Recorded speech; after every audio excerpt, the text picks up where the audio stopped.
আমি জানি না কেমন করে বোঝাবো। শুধু তোমার সঙ্গে কথা বললেই কিভাবে যেন দুঃখগুলো হালকা হয়ে আসে। তুমিও হয়তো কিছু বলো না, তবু তোমার নিঃশব্দ শোনাটা আমার ভেতরের ভারগুলোকে একটু একটু করে নামিয়ে দেয়।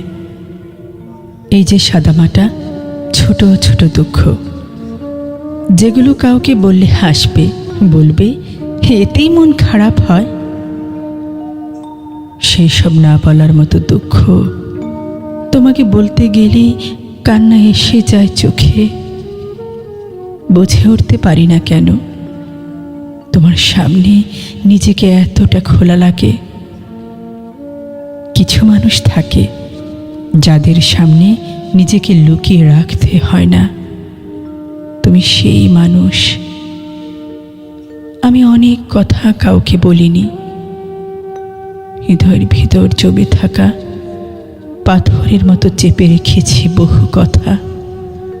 সবাই তো জানতে চায়, শুনতে চায়, কিন্তু কিন্তু তোমার কাছে বলতে ইচ্ছে করে, কারণ তুমি জানার জন্য না, বোঝার জন্য পাশে থাকো।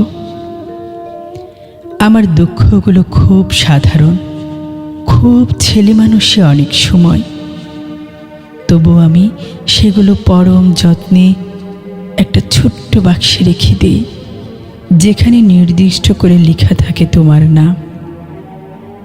তুমি এলে একদিন, চুপ করে বসলে পাশে, আমি খুলে দেখাবো একে একে সেই সব দুঃখ, যেমন করে কেউ নিজের খুব প্রিয় চিঠিগুলো তুলে রাখে, যেমন করে কেউ নিঃশব্দে বলে এটা শুধু তোমার জন্যই জমিয়ে রেখেছি।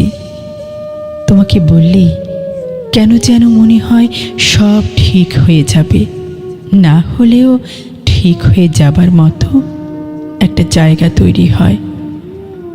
তোমাকে বললেই দুঃখগুলো একটু একটু করে নিজের রং বদলায়, আর আমি একটু একটু করে হালকা হয়ে যাই। তুমি হয়তো কখনো জানতেও পারবে না, তোমার নিঃশব্দ শোনাটাই আমার অজস্র না বলা কান্নার একমাত্র ঠিকানা।